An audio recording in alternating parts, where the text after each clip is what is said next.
there's a few drives that I love to do. They're towards a beach area and a couple really cheap resorts. I have no plan of staying there. I'm sure it's completely booked, especially because it is such a good price. But I'm gonna drive out there. I'm gonna watch the sunset, some planning, and I'll take you guys with me.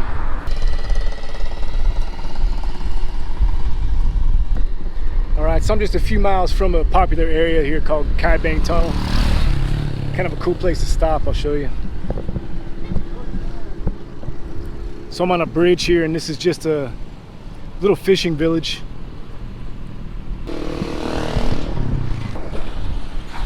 So a story that I want to tell you.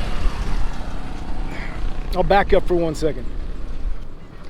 So the past week, past few days, the best way to describe where I've been at mentally is a computer crash.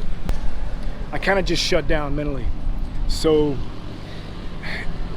I took a pause for a few days and just did some praying and said, you know, God, I need some direction. I need my creativity back. I need inspiration. I need clarity. And I think we all come to that point sometimes where we just feel not even overwhelmed, but just numb, you know. And that's where I was at. All right, so one of my favorite pastors online is Pastor Stephen Furtick. He is a Southern gospel style preacher, but at the same time he's just so real, and that's what I like. I can't hardly, well, I don't sit through a sermon if the pastor's not real. I think that's so important.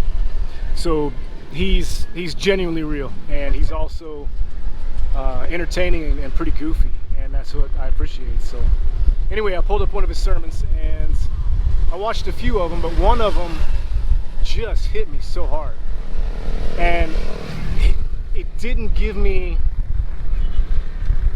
answer the question that I was praying for, that said, you know, God, what's next for this mission? Where do you want me to go? Where do you want me to put my focus? Kind of told me where to put my focus. Let me explain. And most of us who grew up in church know the story of Paul, when Paul was imprisoned with a group of men for preaching the gospel in Rome. Like I said, it's preached all over. Different parts of it are emphasized because there's so many lessons you can take from it. Pastor Stephen Furtick, what he took out of it, what he emphasized was the end, where, you know, Paul's with this group of guys and they're set free and they can finally go, but Paul doesn't stop the mission. Instead, Paul's mindset and focus is it's not over. We have an opportunity right now to share the gospel with our guard, and we can share Jesus with him and save his life and save his soul. And that was an amazing take that I hadn't heard before, and he does a much better job at explaining all that and giving the description of that. But after I listened to that, my mind just started going. I was flooded with so many thoughts I can't even describe to you guys, but I want to tell you some of them. And these are the thoughts that I had. I'm going to share them with you. One, we don't have enough role models, good role models for men today. And we don't know our history well. I'm speaking for myself also.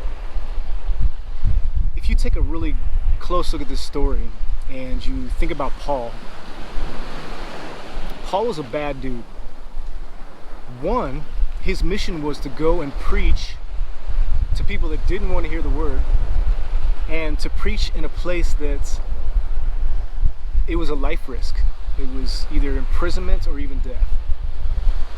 But he did it, and he went. He had to be confident, and he had to be strong, and the men had to really look up to him. We need leaders like that today. This generation, more than ever, young men and men that are grown in general are confused and trying to figure out what it means to be a man and what it means to be a Christian man. I think we forget, and I don't know why pastors don't emphasize more how strong people like Paul were. Paul was a badass. He was, when you look at just this story and many of the other stories, you could fit him into a Navy SEAL. You know, he's got the Navy SEAL character of the missions that he does, putting his life on the line, the strength that he has in the way that he leads the people, and how he stays focused. And we need more of that. I need more of that in my own life. We had this, myself anyway, we had this picture a lot of times, and it's because of the drawings and the books that we've seen. The depiction of men, biblical characters, are usually old. They've got gray beards. They're wearing a very non-masculine robe, and they're carrying a staff which looks like a cane, so they look weak. But Paul, I guarantee you, was not weak.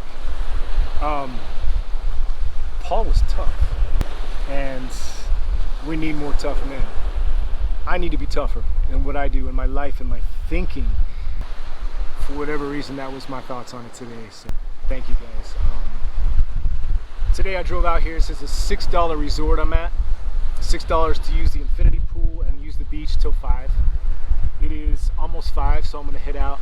But I kind of like to watch the sunset go down, and then I'll take the hour journey home. So be brave, be strong, take risks, and be a leader. Thank you.